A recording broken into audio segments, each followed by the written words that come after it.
चलिए, क्या था कल लास्ट क्वेश्चन? 38। तो क्वेश्चन दिया था कि एफ वेक्टर बराबर वाई आई कैप प्लस एक्स जे कैप है, तो फाइंड करना है डेल्टा यू। तो ये हमने कल सीखा था कि फोर्स को इंटीग्रेट करते हैं अगर, तो डेल्टा यू आता है, डेल्टा यू बराबर minus of integration of F vector dot D S vector. और यहाँ पे जब आप इंटीग्रेट करोगे तो बनेगा minus minus integration Y D X minus integration X D Y. और यहाँ पे पहुंच के हम अटक गए क्योंकि y का इंटीग्रेशन x के रिस्पेक्ट में करना है और x का रिस्पेक्ट डिफरेंशिएशन इंटीग्रेशन y के रिस्पेक्ट में करना है। तो यहाँ इंटीग्रेशन नहीं कर सकते, हमें यहाँ डायरेक्ट सोचना पड़ता है कि इंटीग्रेशन क्या आ सकता है। हमें ये सोचना पड़ेगा कि इसका कुछ एक ऐसा आंसर, अच्छा जो आंसर है डेल्टा यू, वो डेल्टा यू, आप देखो फोर्स को इंटीग्रेट करें तो डेल्टा यू आ रहा है, और डेल्टा यू को पार्शियल डिफरेंशिएट करते तो क्या आता है, फोर्स आता है। तो एक ऐसा फंक्शन सोचो जिस फंक्शन को पार्शियल डिफरेंशिएट कर दें अगर, तो ये आ जाए। तो हमने सोचा तो ये फंक्शन हमें मिल गया कि अगर माइनस एक्स वाई को आप पार्शियली डिफरेंशिएट करोगे, करो उसको पार्शियल डिफरेंशिएट, पहले एक्स के रिस्पेक्ट में करो तो वाई आएगा, वाई आई कैप, फिर वाई के रिस्पेक्ट में करो तो एक्स आएगा, एक्स जी। तो इसको पार्शियल डिफरेंशिएट करने पर फोर्स मिल रहा है, मतलब फोर्स के जो पोटेंशियल एनर्जी का फंक्शन है वो ये होगा। पर यहां से ये कैसे पहुंचे, इसका कोई तरीका नहीं है। इसका तरीका सिर्फ यही है, आपको सपना देखना, आपको ऐसा सोचना पड़ेगा, बस यही है। आपको ऐसा फंक्शन सोचना पड़ेगा जिसको पार्शियल डिफरेंशिएट करने पर आपको फोर्स बन जाए, वही आपके डेल्टा यू का आंसर हो जाए। बाकी एक इलीगल तरीका है, इलीगल तरीका ये है, वो वैलिड नहीं है, वो लीगल नहीं है, वैलिड तो लीगल नहीं है, इलीगल। मतलब उसको आप कहीं कॉपी में या किसी आंसर में लिख दिया अगर आपने बोर्ड बोर्ड में, तो काट दी जाएगी कॉपी, फाड़ के फेंक दी जाएगी। तो आप वहां पे उसको यूज नहीं कर सकते, वहां उसको यूज आप नहीं कर सकते। हाँ, वैसे आप आंसर निकालने के लिए देखो, बिल्कुल सपना ही देखना है, लेकिन एकदम रैंडम कैसे सपना देखना है? कुछ तो डायरेक्शन हो, कहीं दूर तो कोई लाइट दिखे, कहीं उधर चलना है। ठीक है, तो एक जो मैं इलीगल एक्टिविटी की बात कर रहा हूं वो है पार्शियल इंटीग्रेशन। क्या है वो? ऐसा कुछ होता नहीं है वैसे, ऐसा कुछ होता नहीं है वैसे, लेकिन ये सपने देखने में मदद कर देता है। जैसे अगर यहाँ पे आप इंटीग्रेट करोगे तो कर ही नहीं सकते, लेकिन एक्स के रिस्पेक्ट में कर दो तो वाई को अगर कांस्टेंट मान लो, तो इसका इंटीग्रेशन क्या हो जाएगा, माइनस एक्स वाई। इसका कितना हो जाएगा, माइनस एक्स वाई। और इलीगल जो तरीके होते हैं उन पे नियम कायदे नियम कानून काम नहीं करते। बोले सर यहाँ पे माइनस एक्स वाई, यहाँ भी माइनस एक्स वाई, तो आंसर आ गया माइनस टू एक्स वाई। ये तो कानून हो गया ना, नियम हो गया ये तो, पर काम ही नहीं करेंगे क्योंकि इलीगल तरीका है ये। तो इलीगल तरीके से केवल आपको दिशा मिलेगी, उसके बाद दिमाग आप ही को लगाना है कि यहाँ पे टू लगाना है या नहीं लगाना है। अगर लगा दिया, फिर इसको पार्शियल डिफरेंशिएट करोगे तो ये नहीं आएगा, टू और टू का एक फैक्टर आ जाएगा जो कि गड़बड़ कर देगा इसको। तो आंसर ये हो गया, समझ गए?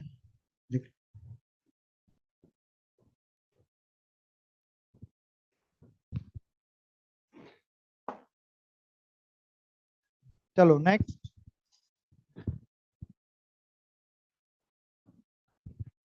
एक यू एक्स ग्राफ दिया है,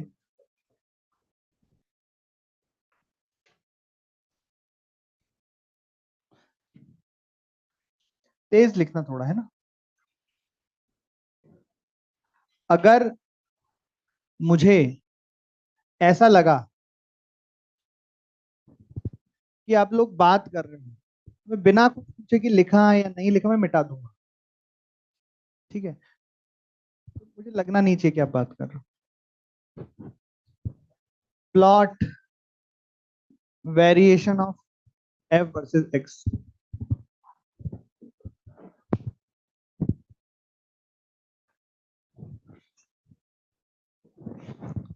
plot variation F versus x,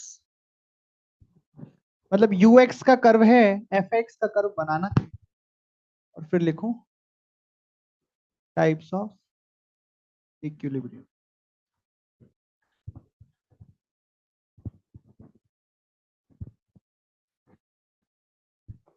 तो यू एक्स से एफ एक्स बनाना है तो कैसे करें, यू एक्स से एफ एक्स बनाना है तो कैसे करें। तो रिलेशन देखते हैं क्या होता है, एफ बराबर minus del U upon del, यहाँ पे del U upon del X का मतलब slope of U versus X, और उसके आगे क्या लगाना है, माइनस। तो स्लोप निकालो माइनस लगाओ तो फोर्स आ जाता है, स्लोप निकालो माइनस लगाओ, स्लोप निकालो माइनस लगाओ तो फोर्स आ जाता है। तो अब जब मैं ड्रॉ कर रहा हूँ तो ड्रॉ करता हूँ, ये एफ है, ये एक्स है, ड्रॉ करते हैं। तो स्लोप के बारे में आपको बताइए, हमने ऐसा फ्लो चार्ट बनाया था, दो तरीके के कमेंट होते हैं, एक तो होता है पॉजिटिव नेगेटिव जीरो, एक होता है इंक्रीजिंग डिक्रीजिंग कांस्टेंट।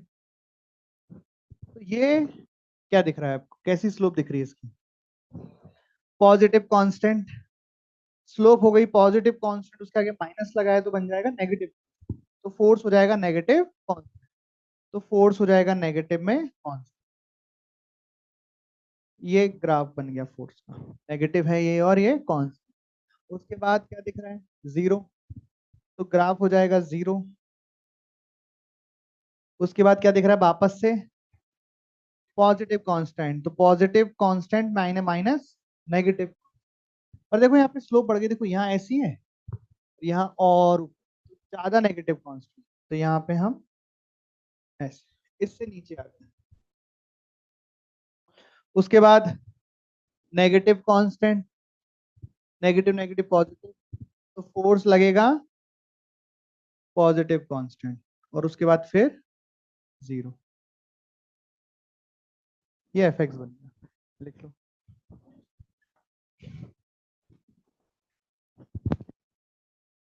अब लिखो टाइप्स ऑफ इक्विलिब्रियम। तो अभी तक हमने पढ़ा था इक्विलिब्रियम, इक्विलिब्रियम क्या होता है, जहां पर फोर्स जीरो होता है, जहां पर फोर्स जीरो होते हैं उसे इक्विलिब्रियम कहते हैं। लेकिन अब पढ़ते हैं इक्विलिब्रियम के टाइप्स, कितने तरह के इक्विलिब्रियम, इक्विलिब्रियम किसी भी तरह का हो, कोई सा भी हो, ये नियम तो हमेशा सही है कि जहां फोर्स जीरो होगा उसे कहेंगे इक्विलिब्रियम। और उसमें भी तीन तरह के इक्विलिब्रियम होते हैं, कितने तरह के इक्विलिब्रियम होते हैं, तीन तरीके के। फर्स्ट केस, मान लो ऐसा पाथ है, कैसा पाथ है, ऐसा पाथ है,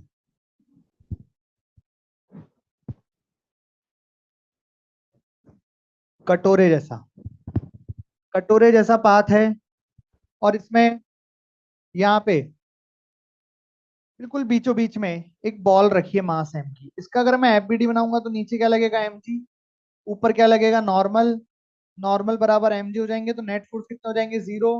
तो इस पॉइंट को क्या कहूंगा मैं, इक्विलिब्रियम। भाई यहाँ पे जो बॉल रखी है वो इक्विलिब्रियम में है।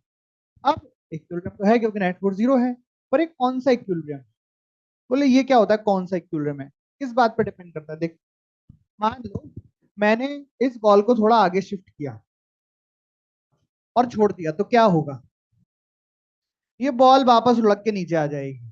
क्यों आ जाएगी, बोले सर इस पे आप एक बार एफबीडी बनाओ, आप खुद ही को समझ में आ जाएगा क्यों आ जाएगी। आप देखोगे यहाँ पे एमजी के दो कंपोनेंट होंगे, एक कंपोनेंट तो नॉर्मल आ जाएगा और दूसरा कंपोनेंट टेंजेंशियल जो कि इसको नीचे लुढ़का के ले आएगा। तो अगर आपने बॉल को ऊपर ले गए छोड़ा तो वापस जगह पे आ गई, और इधर ले जाके छोड़ा तो भी, तो भी वापस नीचे आ गई, तो भी वापस नीचे आ गई। मतलब आप बॉल को इधर लेके छोड़ दो, इधर लेके छोड़ दो, बॉल ऐसे ऐसे करती रहेगी, और फिर अगर रुकना होगा तो यहाँ रुक जाएगी, वापस से उसी जगह पे आके रुक जाएगी, वापस से इक्विलिब्रियम पे आकर रुक जाएगी। तो ऐसा इक्विलिब्रियम जहाँ पे आप जब चीजों को शिफ्ट करो वापस उसी जगह पे आ जाए, ये इक्विलिब्रियम कहलाता है स्टेबल इक्विलिब्रियम। कैसा इक्विलिब्रियम, स्टेबल। जितने भी ऑसिलेशन के केस होते हैं वो सब स्टेबल इक्विलिब्रियम में ही मिलते हैं। तो ये बॉल अगर आप यहाँ छोड़ दोगे तो क्या करेगी? ऑसिलेशन। क्या करेगी? ऑसिलेशन करेगी। इसको ऐसे भी समझ लेते हैं, एक और डायग्राम। मान लीजिए एक पॉइंट है, इस पॉइंट पर फोर्स 0 है, इसे हम कहेंगे इक्विलिब्रियम। जब हम ब्लॉक को आगे शिफ्ट करते हैं, जब हम ब्लॉक को आगे शिफ्ट करते हैं तो ब्लॉक पर फोर्स किधर लग रहा है? पीछे। अगर ऐसा हो रहा है तो कैसे हो सकती है सिचुएशन? बहुत तरीके से हो सकती है। जैसे कि एक तो यहाँ पे हुई, हमने आगे शिफ्ट किया, फोर्स पीछे लगा। स्प्रिंग में हो सकता है, स्प्रिंग में मान लो ये इसकी रखा है, आगे खींचा तो स्प्रिंग फोर्स किधर लगेगा? पीछे लगेगा। और अगर पीछे खींचा और छोड़ा तो फोर्स किधर लगना चाहिए? आगे की तरफ। मतलब जब एक्स पॉजिटिव हो तो फोर्स नेगेटिव, जब एक्स नेगेटिव हो तो फोर्स पॉजिटिव। ये सिचुएशन जब होती है किसी ब्लॉक पर, तो वो ब्लॉक किस इक्विलिब्रियम में होता है? Stable equilibrium. और ये पॉइंट इक्विलिब्रियम का कहलाता है। और ये इक्विलिब्रियम कौन सा इक्विलिब्रियम होगा? Stable equilibrium. दूसरा दूसरा है उल्टा कटोरा। अगर पाथ ऐसा है, अगर पाथ ऐसा है और बॉल एकदम बीचों बीच में रखी है, तो यहाँ पे भी mg नीचे, नॉर्मल ऊपर, तो ये तो इक्विलिब्रियम पॉइंट हो जाए। लेकिन अगर बॉल को आपने थोड़ा सा आगे शिफ्ट किया तो क्या होगा? तो बॉल पर फोर्स इस तरीके से आने लगेंगे कि बॉल को भगा के ले जाएंगे। ये तो नॉर्मल को बैलेंस करेगा, मतलब नॉर्मल लाएगा, और ये इसको आगे चला देगा। तो बॉल को आगे शिफ्ट किया तो बॉल भाग गई, बॉल को पीछे शिफ्ट किया तो भी बॉल भाग गई, तो भी बॉल भाग गई। दिख रहा है? ऐसा इक्विलिब्रियम कैसा इक्विलिब्रियम कहलाएगा? Unstable equilibrium. मतलब यहाँ पे तो बॉल इक्विलिब्रियम में है, लेकिन जब शिफ्ट करते तो बॉल भाग जाती है, पार्टिकल भाग जाता है। उसमें फोर्सेस इस तरीके की लगती है। कैसे बता? तो भाई ये पॉइंट है, यहाँ पे तो फोर्स 0 है, लेकिन जब ब्लॉक को आगे शिफ्ट किया तो फोर्स भी कैसा लगा? आगे। मतलब ब्लॉक पीछे शिफ्ट किया तो फोर्स भी कैसा लगा? पीछे। तो जब आगे शिफ्ट किया तो आगे भाग गया ब्लॉक, पीछे शिफ्ट किया तो पीछे भाग गया। ऐसा इक्विलिब्रियम कैसे इक्विलिब्रियम कहलाएगा? अनस्टेबल है। और तीसरा, बोले सर दोनों केस हो गए, तीसरा क्या है? तीसरे में बचा क्या है? तीसरा भी है। तीसरा क्या है देखिए, मान लीजिए यही पाथ है, वो एक कटोरा, उल्टा कटोरा, और ये सीधा। यहाँ पे अगर कोई बॉल है तो यहाँ पे क्या होएगा? Force balance. आपने आगे शिफ्ट किया तब भी क्या होएगा? Force balance. आपने पीछे शिफ्ट किया तब भी क्या होएगा? Force balance. मतलब जिधर पटक दो वहीं पड़ा रहेगा, आगे पटक दो तो आगे पड़ा रहेगा, पीछे खिसका के रखा तो पीछे पड़ा रहेगा, जहां पटक दो वहीं पड़ा रहेगा। ऐसा इक्विलिब्रियम कहलाएगा न्यूट्रल इक्विलिब्रियम। तो नाम इक्विलिब्रियम्स के बहुत अच्छे रखे, नामों से ही समझ में आ जाएगा कि कौन सा केस कौन सा। चेक करने का तरीका क्या होगा? पार्टिकल को शिफ्ट करके देख, और फोर्स देखने पड़ेंगे कैसे लग रहे हैं। तो यहाँ पे आप देख सकते हो इस केस में, देखो इस केस में जब x पॉजिटिव है तो फोर्स कैसा है? नेगेटिव। और x नेगेटिव है तब फोर्स पॉजिटिव। और यहाँ पे क्या हो गया? x पॉजिटिव तो फोर्स भी पॉजिटिव। और जब x नेगेटिव लगा, नेगेटिव लगा नहीं, x का x डिस्प्लेसमेंट, तो डिस्प्लेसमेंट जब नेगेटिव हुआ तो फोर्स भी कैसा होगा? नेगेटिव लगने लगा, फिर भाग गया। लिख लो, ये है इक्विलिब्रियम।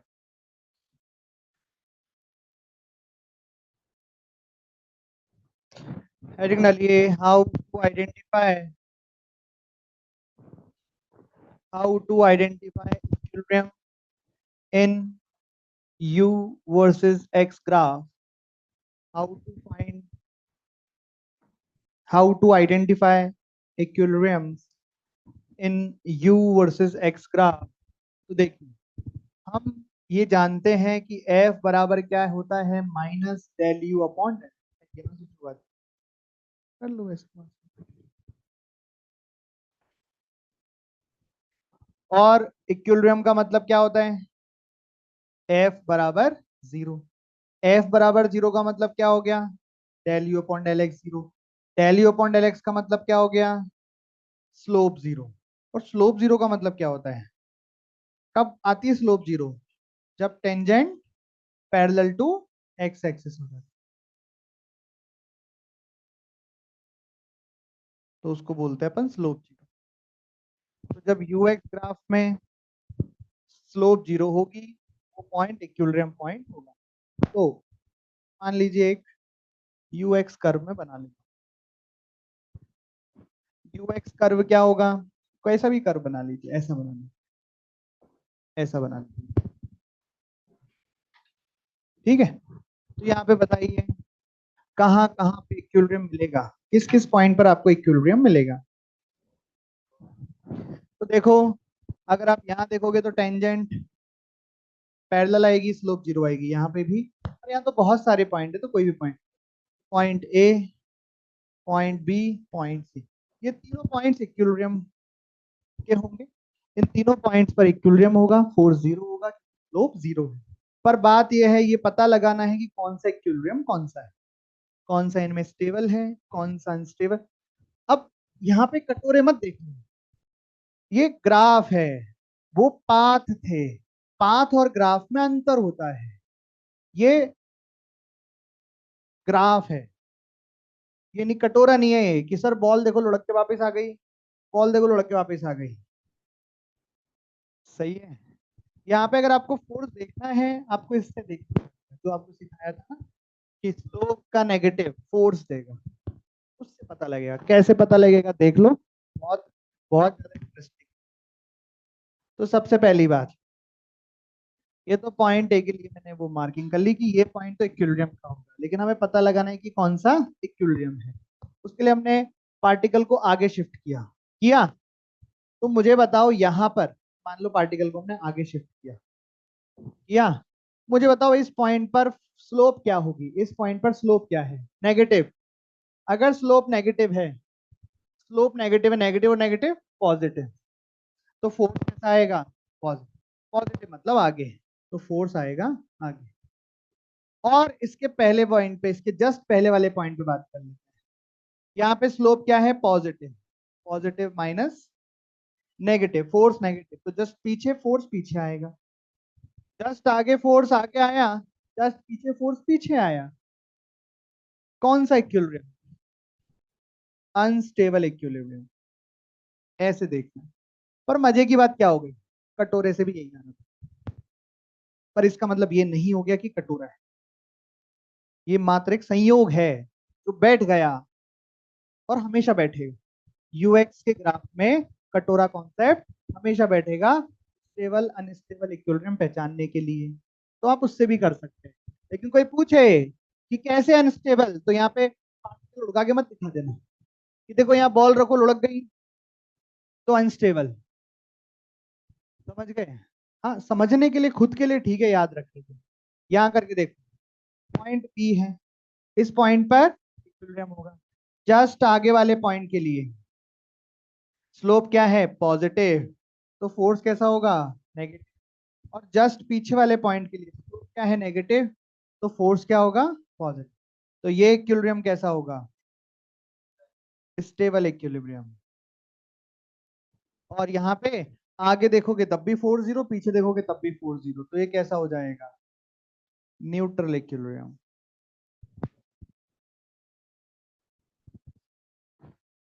इस तरीके से यूएक्स में। अरे एक चीज और देख लो, एक चीज और, ये तो ग्राफ अगर बना दिया, ग्राफ अगर बना दिया तो आप पहचान लोगे।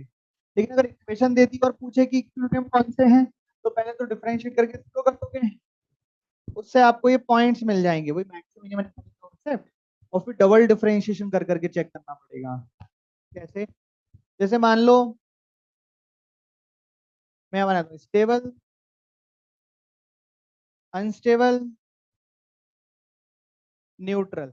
तो del U by del X zero करना है, वो तो सर इसमें भी करना है, और वो तो सर इसमें भी करना है, क्योंकि del U upon del X का मतलब क्या हो गया, फोर्स। तो फोर्स तो जीरो तीनों जगहों पर यहाँ पे क्या है, स्टेबल कहाँ पे है, मिनिमा पर। और मिनिमा कब आता है, जब डबल डिफरेंशिएशन, बिल्कुल सही। और अनस्टेबल कब आएगा, मैक्सिमा पर। और मैक्सिमा के लिए लेस देन जीरो। और ये कब आएगा, ऐसा। तो ये लिख लो, ये तो हो गया यूएक्स कर्व में इक्विलिब्रियम्स की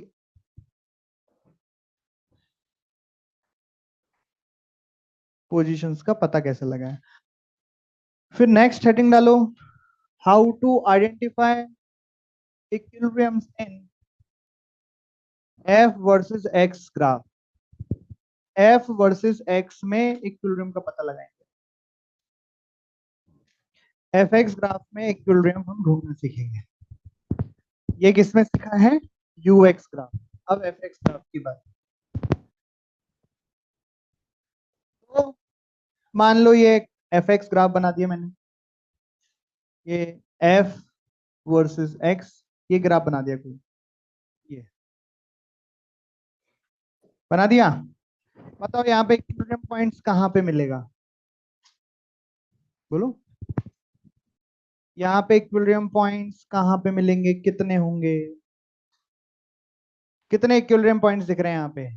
एक कि दो कि तीन कि चार? एक दिख रहा है। कितने लोगों को एक दिख रहा है? कितने लोगों को दो दिख रहे हैं? कितने लोगों को तीन दिख रहे हैं? दो इक्विलिब्रियम पॉइंट्स हैं। इक्विलिब्रियम का मतलब होता है जहां फोर्स जीरो हो। फोर्स है वाई एक्सिस, वाई कोऑर्डिनेट कहाँ जीरो होते हैं? एक्स एक्सिस पे। तो एक पॉइंट ये रहा, एक पॉइंट ये रहा, तो ये दो इक्विलिब्रियम पॉइंट्स हो गए। दो इक्विलिब्रियम है क्योंकि दो पॉइंट पे फोर्स क्या हो रहा है? जीरो हो रहा है। और अब ये पहचानना है कि ये कौन सा है और ये कौन सा है। तो जरा सोच के बताओ, पॉइंट ए कौन सा इक्विलिब्रियम है? पॉइंट ए कौन सा इक्विलिब्रियम है?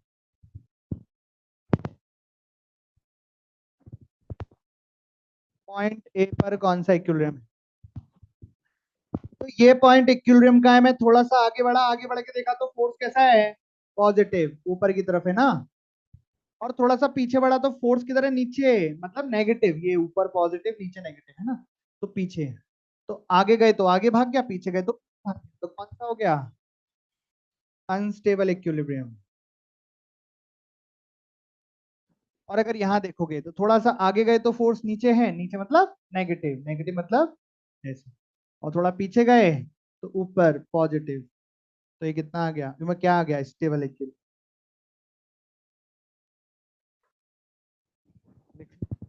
ये एफ एक्स कर्व में इक्विलिब्रियम पॉइंट।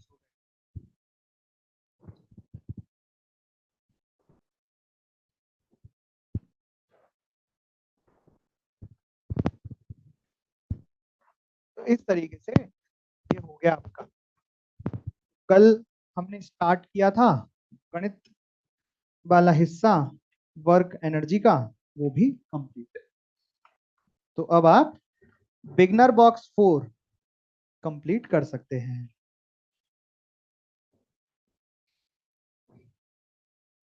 और हेडिंग डालिए वर्टिकल सर्कुलर मोशन।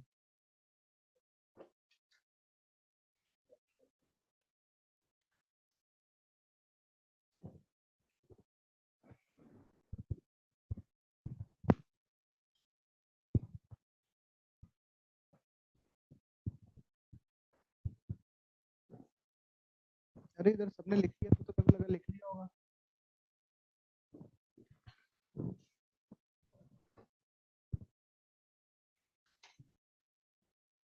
हेडिंग डालिए वर्टिकल सर्कुलर और तो बताना कौन सा चलेगा। 40। तो वर्टिकल सर्कुलर मोशन में थ्योरी नहीं है क्या? तो ये मान लो कितने दिन से जो पढ़ाई कर रहे थे ना अपन, वो पूरी वर्टिकल सर्कुलर मोशन की थ्योरी थी। जो हमने वर्किंग थ्योरम पढ़ा, एनर्जी कंजर्वेशन पढ़ा, उससे पहले जो सर्कुलर मोशन का डायनामिक्स पढ़ा, वो सब इसी की थ्योरी है। ठीक है, तो हम अब उस थ्योरी को अप्लाई करते हैं। तो वर्टिकल सर्कुलर मोशन का मतलब क्या होता है? यहाँ पे सर्कल वर्टिकल प्लेन में बनेगा, ऐसा वाला। एक आध दो सवाल कराए भी हैं, याद करो। जब ऐसे था छोड़ दिया तो यहाँ वेलोसिटी क्या होगी, वो सब किसके क्वेश्चन थे? वर्टिकल सर्कुलर, वैसा।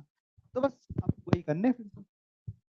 तो स्टार्ट करते हैं। थोड़ा सा हम रिवाइज कर लेते हैं सर्कुलर मोशन। उसमें डायनेमिक्स की इक्वेशन कैसे बनाते थे?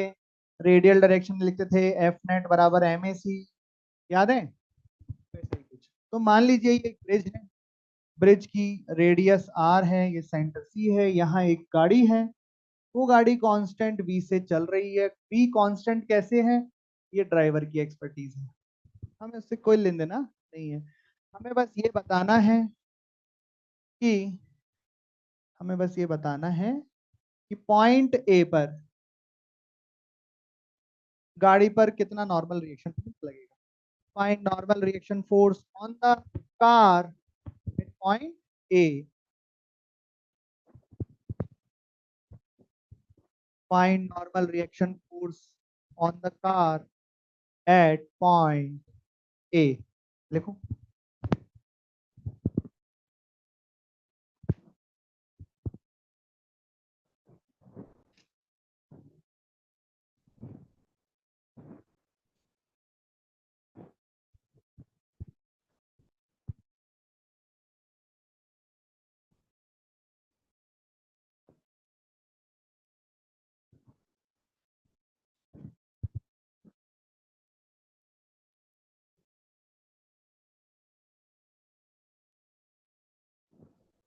और यहाँ पे भी वही सेम क्वेश्चन है, पॉइंट ए पर नॉर्मल रिएक्शन फोर्स बताइए। दोनों में अंदर क्या है, एक में वो गड्ढे में से बाहर निकल रहा है, ऐसा गड्ढे में जा रहा है, इसमें एक ब्रिज पे जा रहा है, ठीक है। तो नॉर्मल रिएक्शन फोर्स बताना है, तो जब कोई ऐसे पूछा जाए कि फाइनल स्पीड बताओ, ये बताओ कितना एलोंगेशन एक्सपांशन, तो क्या आप बर्गेन थ्योरम करते हैं? नहीं, हमसे पूछा नॉर्मल रिएक्शन बताओ, हम सिंपल डायनेमिक्स का यूज करेंगे, एफबीडी बनाएंगे और इक्वेशन लेंगे। तो कैसे करेंगे, हम मान लेंगे कि भाई पार्टिकल, ये गाड़ी चलते चलते चलते चलते पॉइंट ए पर आ गई, इसका एफबीडी बनाएंगे, नीचे क्या लगेगा, एम जी, इस डायरेक्शन में क्या लगेगा, नॉर्मल। अच्छा देखते हैं आपको कितना याद है। नॉर्मल की डायरेक्शन, नॉर्मल की डायरेक्शन रेडियल डायरेक्शन, ये सेंटर है, ये रेडियस है, तो रेडियस है। एमजी की डायरेक्शन, एमजी की कोई डायरेक्शन यहाँ पे नहीं है, तो एमजी के क्या करने पड़ेंगे, दो कंपोनेंट। जब एमजी के कंपोनेंट्स करेंगे, एमजी है नीचे, एक्सेल बेटा ये होगा, तो ऐसे तो नहीं है एमजी। एक्सेल क्या होता है, सर्कल के परपेंडिकुलर सेंटर में। Very good. अब एमजी के हम क्या करेंगे, कंपोनेंट, ये वाला कंपोनेंट और ये वाला, तो ये वाला कंपोनेंट तो टेंजेंशियल हो गया, और ये हो गया एक्सियल रेडियल, और ये क्या हो जाएगा, एम जी कोस थीटा। अब आप रेडियल डायरेक्शन में लिख दोगे एफ नेट बराबर एम सी, तो आप लिखोगे M G cos theta minus normal is equal to M B square upon R, तो नॉर्मल आ जाएगा M G cos theta minus M B square upon are.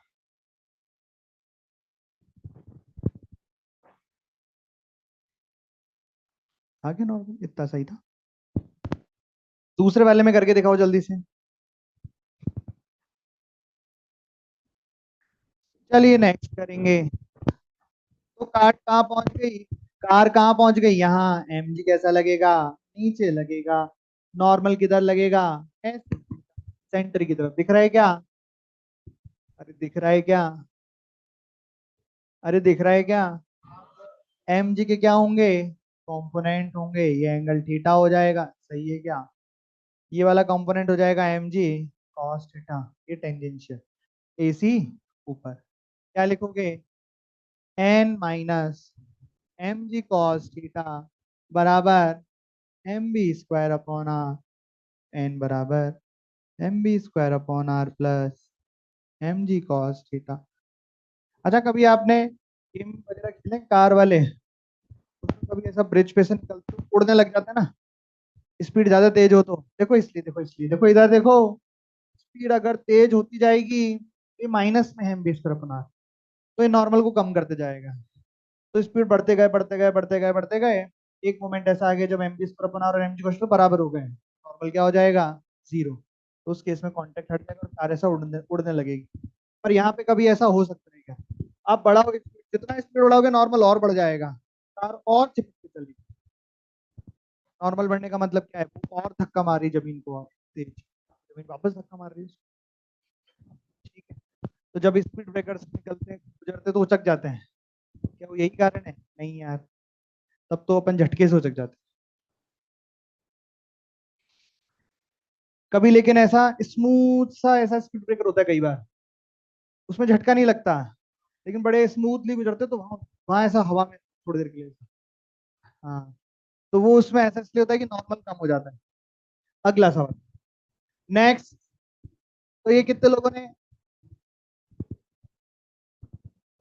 Next question करेंगे? और जो नेक्स्ट क्वेश्चन कर रहे हैं वो तीसरी बार कर रहे हैं। कितनी बार? तीसरी बार। देखो आप दिखा, तो इस बार तो सही करोगे कि नहीं करोगे? तो क्या निकालोगे? नहीं,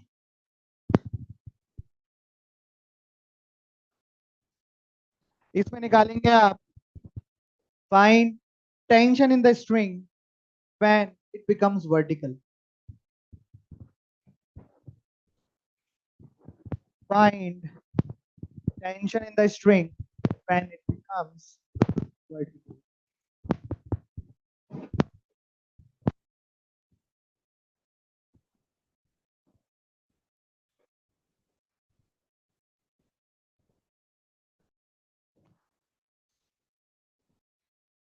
जिसका कुछ लिखने विखने से छूट जाया करे भाई साहब, जाते ही वीडियो में से कंप्लीट कर लिया करो।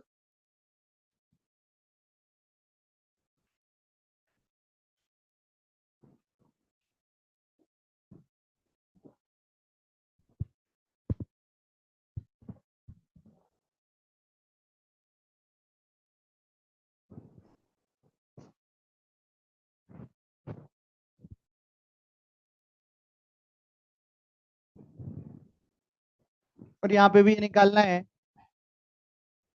Find tension at situation B. Find tension in the string at situation B.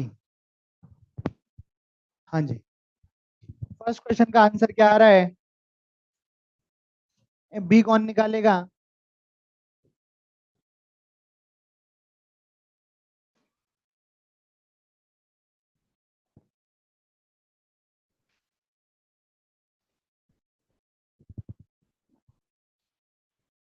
आप तो इधर देखो कैसे करेंगे, बताओ। तो जब ऐसा सवाल आएगा, ये है असली वर्टिकल सर्कुलर मोशन का सवाल। इसमें आपको दोनों चीज लगानी है, डायनेमिक्स की इक्वेशन टेंशन निकालने के लिए, और यहाँ से रिलीज कर दिया यहाँ तक पहुंचा तो वी निकालना पड़ेगा। अब आप आपके ऊपर डिपेंड करता है। देखो यहाँ पे टेंशन वर्क करेगा, केवल ग्रेविटी वर्क करेगी, है ना। एनर्जी कंजर्वेशन भी लगा सकते हैं, जिसमें कंफर्टेबल हो वो लगाओ। एनर्जी थ्योरम लगानी है तो एनर्जी थ्योरम लगाओ, कंजर्वेशन पसंद है तो कंजर्वेशन लगाओ। अभी मैं क्या लगाऊं, क्या पसंद है? वर्क एनर्जी थ्योरम, तो वर्क एनर्जी थ्योरम लगाओ। ये इनिशियल, ये फाइनल। यहाँ पे स्पीड मान ली भी, कौन वर्क डन करेगा? केवल ग्रेविटी। के फाइनल माइनस के इनिशियल। ग्रेविटी का वर्क डन कितना हो जाएगा? पार्टिकल नीचे आ रहा है नीचे, तो प्लस एम जी बराबर के फाइनल कितना? -0, v बराबर √2gl। ये तो हो गया वर्क इन थ्योरम। लेकिन हमें निकालना क्या है? टेंशन। तो हमने यहाँ पे एफबीडी बनाया, आप भी बना सकते हैं, ठीक है, अलग बना दिया। नीचे लगा एम जी, ऊपर लगा टेंशन, और एसी किधर होगा? इधर। इधर क्या होगी? वेलोसिटी। क्या लिखेंगे equation? T minus M G बराबर एम ए सी कितना होगा? mv² upon L. बी कहाँ की होगी? इस जगह की, क्योंकि टेंशन भी के निकाल रहे हैं। v² रखेंगे तो कितना आएगा? v² रखेंगे तो कितना आएगा? 2gl, एल से एल कटेगा तो टी बराबर कितना आएगा? 3 mg। देखो टेंशन कितनी बढ़ गई। मतलब अगर ये रुका हुआ रहता तो टी बराबर एम जी होता। अगर इसके पास वेलोसिटी नहीं होती तो टी बराबर क्या होता? पर वेलोसिटी होने से टेंशन डबल से भी ज्यादा बढ़ गई। तो स्पीड होने से फोर्स बढ़ गया यार। तो जब कोई चीज घूमती है तो स्पीड भी फोर्स का कारण बनती है। अगला कर, find tension the point B.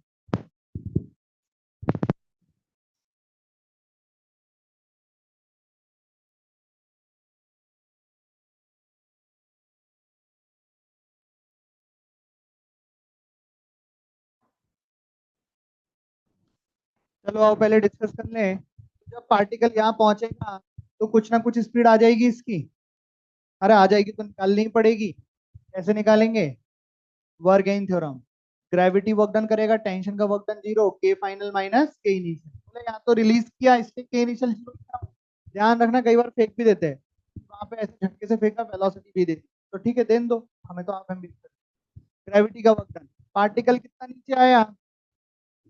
बोले पार्टिकल नीचे आया है इतना, ये है एल, तो ये है एल कॉस थीटा। ये समझ जाना, पार्टिकल नीचे आया, फोर्स भी नीचे लगा, तो वर्क डन होगा positive M G L cos theta, half M V square minus zero, तो वी स्क्वायर बराबर 2 GL कॉस थीटा और अंडर रूट लगा दो। अब बात आती है टेंशन निकालने की। तो टेंशन कैसे निकालूं? बोले सर टेंशन निकालने के लिए आप एफबीडी बनाओ। हमसे क्या पूछ रहे हो? बना दी सर। फिर क्या करें? ये एंगल थीटा है तो एमजी के कंपोनेंट करो। अरे कर दिया क्या? अच्छा कौन बताएगा मुझे, कौन बताएगा मुझे कि ये वाला कंपोनेंट क्या कर रहा है? ये वाला एम जी साइन थीटा ये क्या कर रहा है? ये टेंजेंशियल डायरेक्शन में लग रहा है, यही तो टेंजेंशियल एक्सेलरेशन ला रहा है, और तभी तो इसकी बढ़ रही है। अरे हाँ कि ना? अब इक्वेशन इधर लगेगा इसी T minus M G cos theta बराबर M B square upon L. ये हो गया टी बराबर M G cos theta plus M upon L 2 GL cos theta. तो टी बराबर 3 mg एल नहीं, एल तो गया, 3 mg कॉस थीटा। देखो उस सवाल में अगर आप थीटा कितना रहेगा, अगर पार्टिकल यहाँ पहुंच जाएगा तो थीटा जीरो, कॉस जीरो कितना हो गया 1, तो टी आ गया 3 mg। अगला सवाल लिखते हैं।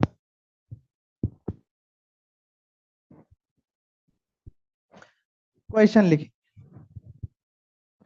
क्वेश्चन में क्या है? देखो एक स्फेयर है, स्फेरिकल पाथ है जो कि फिक्स है, स्मूथ है। एक ब्लॉक को रखा, फूक मार दी, क्या होगा? अनस्टेबल इक्विलिब्रियम में है ये, तो फिसलता जाएगा नीचे। और आपने कभी गौर किया है जब ये फिसलेगा तो क्या ऐसे इसको स्फेयर से चिपक के फिसलेगा? आपने देखा होगा कि कुछ देर तक तो चिपक के चलता है और फिर यहाँ जाके गिरेगा। वही बताना है किस पॉइंट पे ये कॉन्टेक्ट होगा, जहाँ नॉर्मल जीरो हो जाएगा। भाई सवाल यही है, यहाँ पे मैंने बताया कि इस पॉइंट पे टेंशन बताओ, वहां पे ये है कि जब नॉर्मल जीरो हो जाएगा तो एंगल बताओ। यहाँ पे मैंने क्या बोला कि एंगल थीटा है तो टेंशन बताओ। यहाँ पे मैंने बोला कि जब नॉर्मल जीरो होगा तब एंगल कितना होगा। करना वही है, वर्गेन थ्योरम और डायनेमिक्स की इक्वेशन। तो क्वेश्चन लिख लो पहले, क्वेश्चन लिख लो, फिर छाप लेना वो वाला, और डायग्राम भी बना लेना। पहले question, the block is gently pushed. ऐसा क्यों बोला? ऐसा इसलिए बोला कि इनिशियल वेलोसिटी जीरो लेनी। जेंटली पुश्ड का मतलब हमने हल्का सा धक्का मारा, लेकिन इतना नहीं मारा कि उसके बाद कोई वेलोसिटी आ जाए, बस उसको मूव किया ताकि वो फिसल जाए, वरना तो इक्विलिब्रियम में है, वहीं पड़ा रहेगा। सही है, इसका मतलब है gently pushed. Find angle from vertical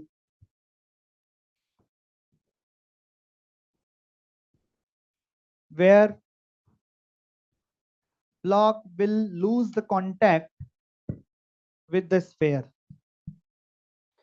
Find angle from vertical where block will lose the contact with the sphere. चलिए देखिए कैसे करेंगे। तो हमने बोला कि इसको यहां से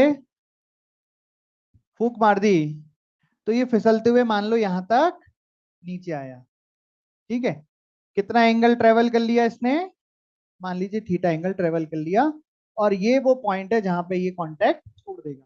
यहाँ तक आते आते ये कुछ वेलोसिटी भी अचीव कर लेगा, स्पीड भी अचीव कर लेगा, और यहाँ पे इसका नॉर्मल कितना हो जाएगा? यहाँ पे नॉर्मल कितना हो जाएगा इसका? जीरो। अरे ठीक है क्या? तो सबसे पहले तो यहाँ पे स्पीड निकालते हैं, उसके लिए लगानी पड़ेगी वर्क एनर्जी थ्योरम। यहाँ पे वर्क डन होंगे ग्रेविटी का, नॉर्मल जी का वर्क डन 0 बराबर के फाइनल माइनस के इनिशियल। स्टार्टिंग में धक्का मार देते तो यहाँ इनिशियल साइंटिफिक भी लिख देते। ठीक है, एससी में है ऐसे सवाल कि अगर धक्का मारा तो क्या यहीं पे कांटेक्ट छोड़ देगा, कहाँ छोड़ेगा, ऐसे करके कुछ घुमा रखा तो मजा आएगा। अब ग्रेविटी का वर्क डन अगर लिखना है तो हमें देखना पड़ेगा कि ब्लॉक कितना नीचे आया। तो ब्लॉक कितना नीचे आया, तो बोले सर ब्लॉक इतना नीचे आया। देख लो डायग्राम में आराम से, ब्लॉक कितना नीचे आया, दिख रहा है? हाँ, दिख रहा है ब्लॉक कितना नीचे आया। पर ये कितना है इतना, अरे ये इतना कितना है बताओ, ये लेंथ कितनी है।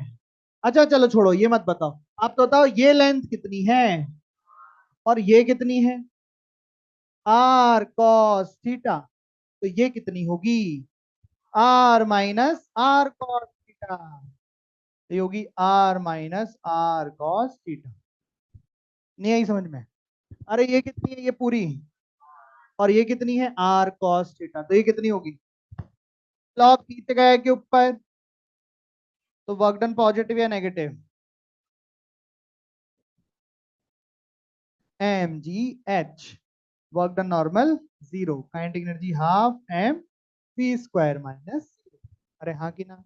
तो यहां से एम बी स्क्वायर की वैल्यू कितनी आ गई, 2 M G R 1 minus cos theta, M के साथ बी स्क्वायर की वैल्यू निकाल दो, तो बी स्क्वायर कितना आ गया, 2 GR 1 माइनस कॉस थीटा। तो ये तो स्पीड आ गई, अरे आ गई क्या। अब आगे कर, अब आगे कुछ भी नहीं करना, नॉर्मल निकालना है और नॉर्मल को 0 करना।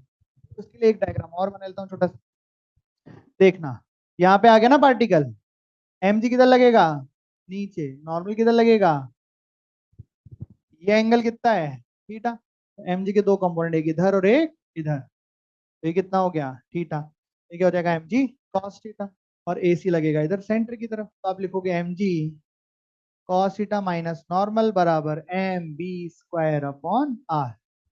क्या 0 करना है, क्यों करना है, वो बोल ही रहा है कि ये वो पॉइंट है जहाँ पे कॉन्टेक्ट छोड़ दिया गया है, छुड़वा दिया कौन, बन गया एम जी कॉस थीटा बराबर M upon R, B square यहाँ से चिपकाया 2 GR 1 माइनस कॉस थीटा, सब काट दो, अरे आर से आर गया, एम जी से एम जी, ये बना कॉस थीटा 2 - 2 कॉस थीटा, तो कॉस थीटा बराबर 2/3, तो थीटा बराबर कॉस इनवर्स 2/3, ये आंसर आ गया।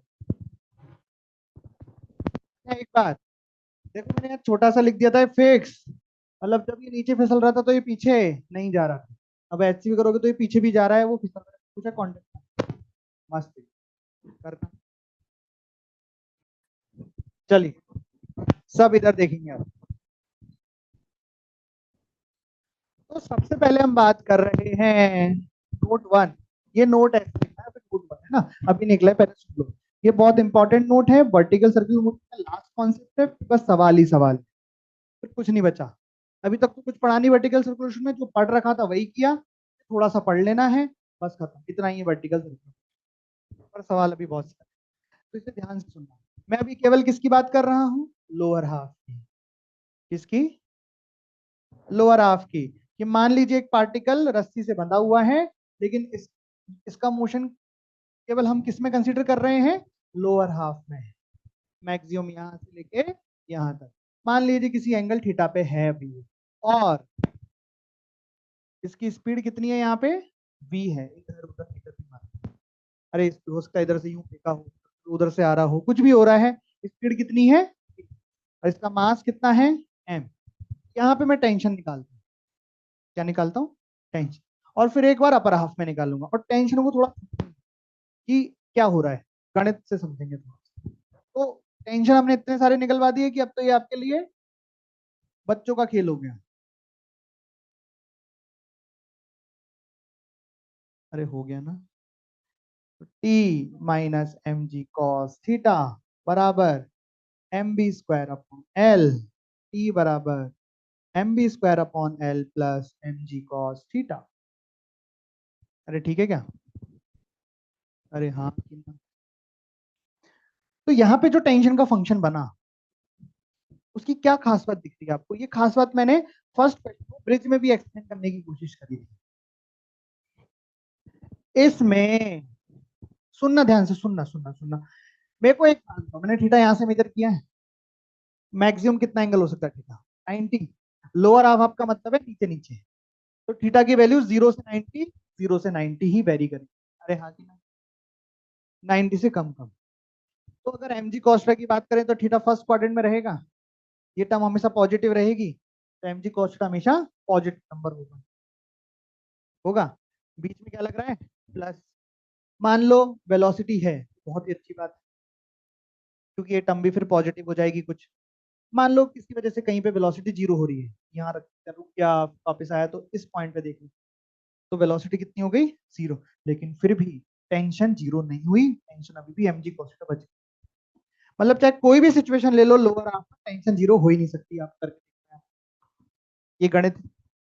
लोअर हाफ की बात कर लो, लोअर हाफ में कुछ भी कॉम्बिनेशन बिठा लो और टी जीरो करके दिखा दो, हो ही नहीं सकता। बोले सर टी पे इतना जोर क्यों दिया जा रहा है, टी इतना क्यों इंपॉर्टेंट है? रस्सी काट दो, फिर करके दिखाओ सर्कुलर मोशन। अरे दिखाओ यार, रस्सी काट दी, अब फेंको, फिर जाएगा यूं और फिर आएगा यूं। अरे आएगा कि नहीं आएगा? नहीं आएगा, इसलिए इंपॉर्टेंट है टेंशन। टेंशन ही तो करवा रही है सर्कुलर मोशन। अरे कुछ पल्ले पड़ रहा है। तो अगर टेंशन नहीं रही तो क्या सर्कुलर मोशन होगा? क्या लोअर हाफ में ऐसा हो सकता है कि टेंशन ना रहे? तो लोअर हाफ में सर्कुलर मोशन हमेशा होगा। समझ में नहीं बात? तो बोले सर ये तो होएगा ही, इसमें क्या बात है? ये अपर हाफ में आएंगे तो अब समझ में आएगी बात कि अच्छा हाँ, टेंशन अगर चली गई तो क्या होगा, वो समझना है। तो लोअर हाफ में कोई दिक्कत वाली बात नहीं है। जब पार्टिकल लोअर हाफ में होगा तो 101% आप कह लो कि टेंशन कुछ ना कुछ रहेगी, क्योंकि एम जी कॉस थीटा जिंदाबाद। यहाँ पे बीच में प्लस लग रहा है, वी हो ना हो, टी होगा। टी होगा तो सर्कुलर मोशन भी होगा। अरे समझ गए क्या? तो ये लिखो और सही है लिखो, और यहाँ पे दो बातें लिखो कि लोअर हाफ में टेंशन जीरो नहीं हो सकता, तो हमेशा सर्कुलर मोशन होगा। पार्टिकल सर्कुलर मोशन में मोशन करेगा, सर्कुलर पाथ में मोशन करेगा, ऐसे लिखो जल्दी जल्दी, बहुत तेज। और तब तक मैं बना देता हूँ अपर हाफ। तो अपर हाफ में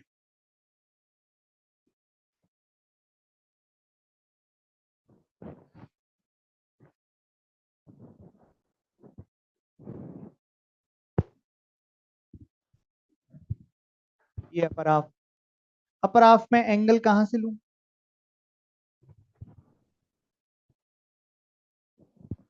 यहां से भी ले सकते हैं, वर्टिकल से भी ले सकते हैं, कहीं से भी लेता हूँ, यहीं से ले लेता हूँ, यहाँ से लेता हूँ।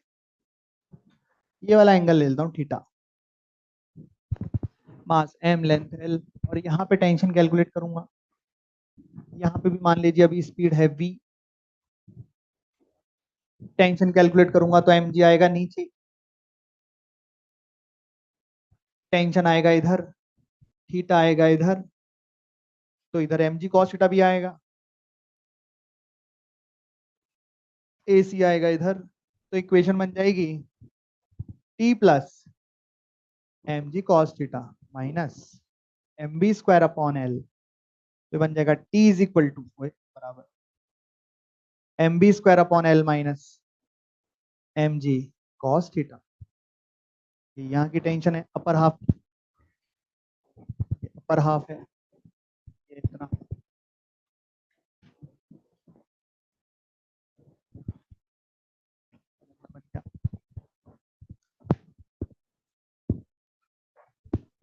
तो अपर हाफ की टेंशन देखिए कैसी आई है, अपर हाफ की टेंशन थोड़ी सी अलग आई है, वहां पे बीच में माइनस आया है, और माइनस सारा खेल बिगाड़ देगा। पहले इधर देखो और समझो। अब देखो अपर हाफ में हमने टेंशन निकाली है, सुन, मैं बोल रहा हूँ सर, यहाँ नोट लिखा, तीन बातें लिखी। क्या की थी पहली बातें? लोअर हाफ में टेंशन जीरो नहीं हो सकता, इसलिए पार्टिकल सर्कुलर पाथ पर ही चलता रहेगा, सर्कुलर मोशन ही करता रहेगा। तो लोअर हाफ में टेंशन जीरो नहीं होगा तो पार्टिकल सर्कुलर मोशन करता रहेगा, ये लिखना है। लोअर हाफ में टेंशन जीरो नहीं हो सकता, करके दिखा दो, कोई भी कॉम्बिनेशन बना के दिखा दो कि जीरो कर दो। लोअर हाफ मतलब इसके नीचे नहीं। और अगर ऐसा नहीं होगा तो फिर पार्टिकल सर्कुलर मोशन करता रहेगा, क्योंकि सर्कुलर मोशन कौन करा रहा है, टेंशन। लेकिन अपर हाफ में हमने टेंशन निकाली, कैसे निकाली एक बार जल्दी से देख लेना। पार्टिकल यहाँ है, थीटा ये माना, एम जी नीचे लगेगा, एम जी के दो कंपोनेंट होंगे। अरे होंगे कि नहीं होंगे, ये थीटा हो जाएगा तो ये M G cos theta. Equation लिखी एफ नेट बराबर एम ए सी, तो टी बराबर ये आ गया, यहाँ पे कोई डाउट। अब ध्यान से समझना इधर, मजे की बात, ये जो एम जी कॉस थीटा का टर्म है ना, थीटा यहाँ पे कितना हो सकता है बताओ। अरे जब पार्टिकल यहाँ चल जाए तो जीरो, और जब यहाँ है तो 90, तो यहाँ पे भी जीरो 90 के बीच में। तो मतलब ये वाला क्वाड्रेंट भी फर्स्ट रहने वाला है, मतलब ये वाला टर्म भी पॉजिटिव रहने वाला है, कोई दिक्कत नहीं है। और M B square upon L में भी वी स्क्वायर हो रहा है, तो ये वाला टर्म भी पॉजिटिव, तो ये टर्म भी पॉजिटिव है और ये टर्म भी पॉजिटिव है। लेकिन बीच में क्या लग रहा है, तो ऐसी सिचुएशन बन सकती है ना कि टेंशन जीरो हो जाए। अरे बोलो यार, और अगर ऐसी सिचुएशन बन गई, टेंशन जीरो हो गया, तो क्या पार्टिकल सर्कुलर मोशन कर पाएगा, पार्टिकल उसी वक्त सर्कुलर मोशन छोड़ देगा। फिर क्या करेगा, बोले इस पेन के पास मैंने फेंका, वेलोसिटी क्या करेगा, उड़ेगा। अरे ये घूम क्यों रहा है, हाथ से बंधा हुआ है, मैं यूं फेंक दूंगा तो कैसा जाएगा, प्रोजेक्टाइल करेगा ना यार, तो वही करेगा। भाई रस्सी नहीं बंधी, एक पत्थर के पास वेलोसिटी है, क्या करेगा, प्रोजेक्टाइल करेगा। अरे यार, फ्री फॉल करेगा, मोशन अंडर ग्रेविटी करेगा। अरे हाँ ना, वही करेगा। तो टेंशन जीरो कैसे हो सकती है बताओ। सर बहुत आसान है, देखो, जैसे जैसे पार्टिकल ऊपर जाता है वी कम होते जाता है, वी कम होते जाता है तो ये वाला टर्म कम होते जाएगा, और ये वाला टर्म कम होते होते इसके बराबर हो, जीरो हो जाएगी। अरे हाँ कि नहीं, मतलब पार्टिकल के पास वेलोसिटी है, पर अगर ये टर्म इसके बराबर हो जाए तो टेंशन जीरो हो जाएगी, वेलोसिटी होते हुए भी टेंशन जीरो हो जाएगी। बात समझ में आ रही है, ये नहीं कह रहा हूँ कि यहाँ जाके रुक जाएगा तो टेंशन जीरो हो जाएगी, अगर रुक गया ना तो टेंशन नेगेटिव में हो जाएगी, और नेगेटिव तो हो ही नहीं सकती टेंशन। टी नेगेटिव क्या दिखा रहा है कि पहले ही कभी जीरो हो गई।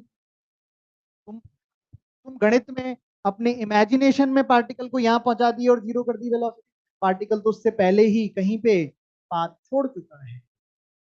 खैर धीरे धीरे समझ में आएगा मैं क्या कह रहा हूँ। मैं कह रहा हूँ सबसे पहले तो ये बात लिखो कि टी बराबर जीरो या टी बराबर नेगेटिव का मतलब क्या होता है, टेंशन चाहे जीरो आ जाए, टेंशन चाहे नेगेटिव आ जाए, इसका मतलब होता है रस्सी ढीली पड़ चुकी है। रस्सी ढीली का क्या मतलब होगा, उसमें टेंशन नहीं है, उसमें टेंशन नहीं का क्या मतलब होगा, पार्टिकल अब सर्कुलर मोशन में नहीं रह सकता, टेंशन पॉजिटिव होना जरूरी है।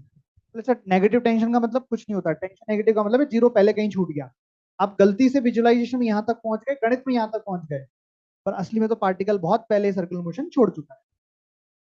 तो यहाँ पे आप एक तो पॉइंट लिख दोगे कि अपर हाफ में टेंशन जीरो होने का खतरा है, तो अगर हम चाहते हैं कि पार्टिकल सर्कुलर मोशन करे तो टेंशन को जीरो होने से बचाओ। लिख लो एक बार, अपर हाफ में टेंशन जीरो हो सकती है,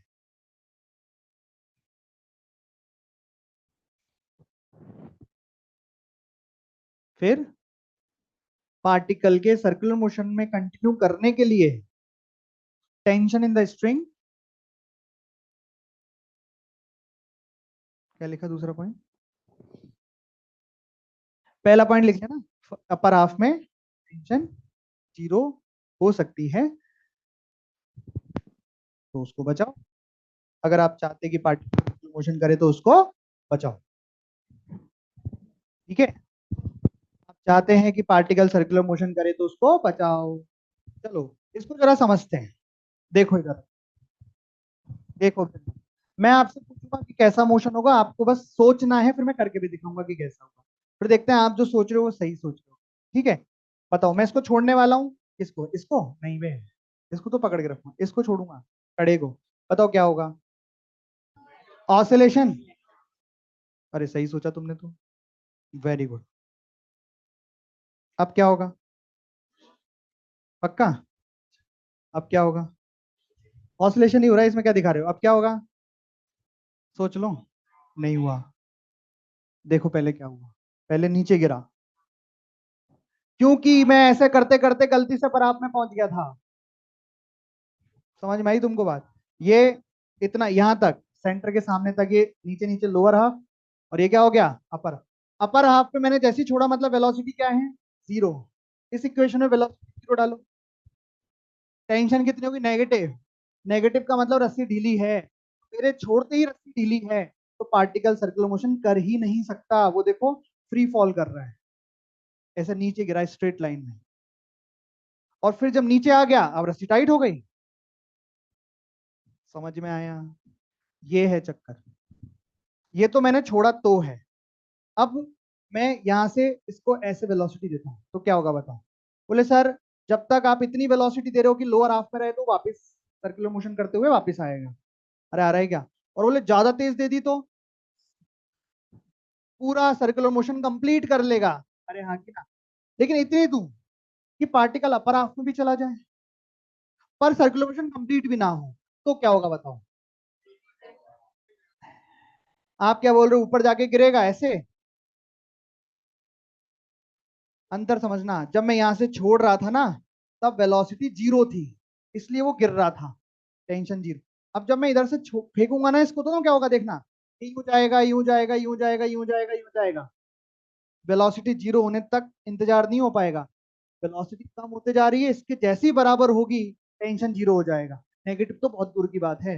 और टेंशन जैसे ही जीरो होगा, अब उसके पास वेलोसिटी है, टेढ़ी ऐसे, और रस्सी ढीली हो चुकी है, तो ऐसे जाके झटका खा के गिरेगी। देख, तो इतनी वेलोसिटी से फेंकना है कि सर्कुलर मोशन कंप्लीट भी नहीं होना चाहिए, पर अपर आप निकल जाना चाहिए। नहीं, और थोड़ा बड़ा, ऐसे। तो ऐसे करके यूं नहीं गिरा, यूं आके फिर यूं हुआ, क्योंकि उसके पास वेलोसिटी थी। जब रस्सी उसने सर्कुलर मोशन छोड़ा, तब भी वेलोसिटी थी। मतलब जब आप पार्टिकल को नीचे से ऊपर फेंकोगे, तो आप ये नहीं बोल सकते कि हाईएस्ट पॉइंट पे वेलोसिटी जीरो होगी, मतलब वहां तक जाएगा जब तक वेलोसिटी जीरो नहीं हो जाए। नहीं, वो पहली टेंशन जीरो हो जाएगी, टेंशन को बचाना है। अरे कुछ समझ रहा है कि नहीं? उसमें भी जाके आगे की साइड आया वो थोड़ा, मतलब एक तो है कि एकदम स्ट्रेट नीचे गिर रहा है, ऐसा तो नहीं हो रहा है। वो तो वेलोसिटी के हिसाब से फिर वो चेक कर रहा है कि कितना आगे जाना है, कितना ऊपर जाना है। देख लो, समझ गए ना? इतना बहुत है यार, हाथ।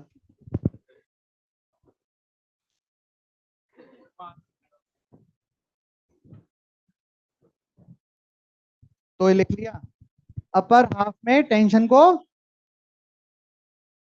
अपर हाफ में टेंशन जीरो हो सकता है? हो सकता है। तो अगर अपर हाफ में आपको चलना है, मोशन को कराना है, तो टेंशन को बचाओ, टेंशन खतरे में। और ये वाला क्वेश्चन करके दिखाओ। 45। तो अब गणित में करते हैं इसको। हाँ तो लिख लो ना। क्या क्वेश्चन? ये है भाई साहब, बहुत अच्छा सवाल है।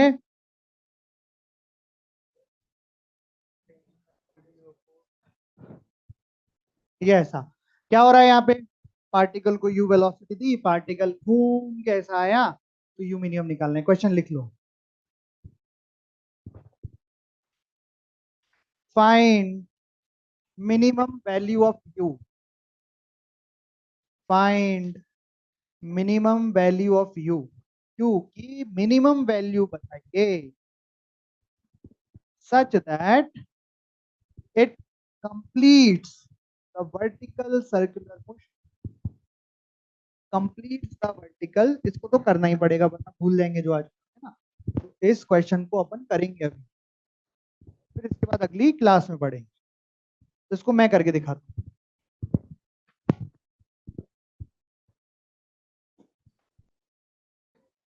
क्वेश्चन क्या है? क्वेश्चन क्या है? Find you minimum such that, minimum से मिनिमम वेलोसिटी कितनी दूं कि पार्टिकल अपना सर्कुलर मोशन कंप्लीट। अबे ज्यादा से ज्यादा तो तुम कितनी भी दो, अच्छा ही है जितनी ज्यादा दो, पर मिनिमम कितनी होनी चाहिए, समझ में आ गया सवाल। तो इधर देखो कैसे करेंगे। तो बोले सर आपको अगर सर्कुलर मोशन कंप्लीट कराना है तो आप हाईएस्ट पॉइंट को पार करा लो। अरे हाँ, बोले हाईएस्ट पॉइंट तक पार कराने का कौन क्या मतलब है, टेंशन बची रहनी चाहिए।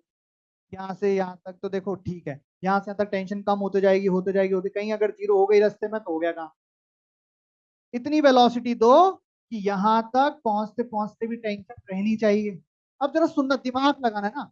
टेंशन किधर लगेगी, नीचे। एमजी भी किधर लगेगा, समझे ना बात को। अगर यहाँ वेलोसिटी जीरो कर दी तो टेंशन जीरो नहीं होगी। यहाँ पे अगर आपको टेंशन चाहिए तो कुछ ना कुछ यहाँ पे वेलोसिटी होनी पड़ेगी, वो भी अपन मैथ से भी निकाल लेंगे। हाईएस्ट पॉइंट पे वेलोसिटी कितनी है, वी। तो वी निकालना है कि यू निकालना है, यू निकालना है। वी कहाँ की स्पीड है, निकालनी कहाँ की स्पीड है, ठीक है। अब एक बात, यहाँ पे आप एफबीडी बना दोगे, नीचे एसी लगा दोगे, क्या बनेगी, टी प्लस एम बराबर एम बी स्क्वायर अपॉन। अरे हाँ ना, टी बराबर क्या बन गया, M B square upon L minus M G. Condition क्या है, टेंशन बचाओ। अरे टेंशन निकाली हाईएस्ट पॉइंट पर, बचा लिया। अपन को बचाने का मतलब क्या है, T greater than equal to zero. बोले सर इक्वल टू क्यों, बताऊं क्यों, देखना ध्यान। अगर हाईएस्ट पॉइंट पे एक मोमेंट के लिए जीरो हुई भी, पर वेलोसिटी की वजह से थोड़ा आगे निकल जाएगी और फिर वापस से टेंशन आ जाएगी। यहाँ पे ये सुविधा उपलब्ध नहीं है, क्योंकि अगर यहाँ जीरो हुई किसी तो अगले पे उल्टा और कम होती है। और कम कहाँ तक होते जाएगी, हाईएस्ट पॉइंट तक, उसके बाद फिर बढ़ते जाएगी। समझना, थोड़ा सा यहाँ पे ट्विस्ट सा है। इसके जस्ट पहले है और जस्ट बाद भी आ जाएगी, क्योंकि सिमेट्रिकल चलेगा मामला, थीटा बीटा सब आप देखोगे तो एक्सप्रेशन सिमेट्रिकल चलेगा। तो इक्वल टू जीरो भी हुआ तब भी ये पार हो जाएगा। और वैसे भी देख लो, मिनिमम निकालना है। मिनिमम कब निकलेगा, जब टी मिनिमम हो जाए, मिनिमम है ना, कंडीशन। टी की वैल्यू यहाँ डाल दो, minus M G greater than equal to zero. तो वी बराबर कितना आ गया, V should be greater than equal to G L. क्या ये आंसर है, अबे नहीं, ये तो यहाँ की निकली है।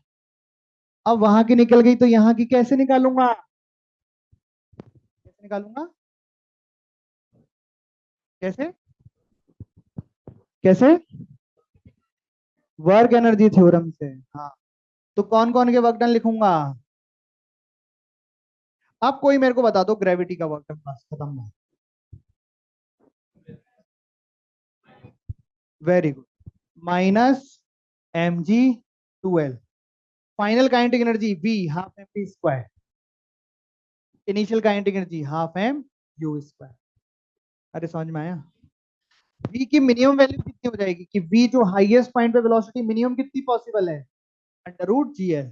तो मुझे यहाँ पे यू कैसा चाहिए, मिनिमम, वी भी क्या डाल दूंगा, मिनिमम, और सॉल्व कर दूंगा।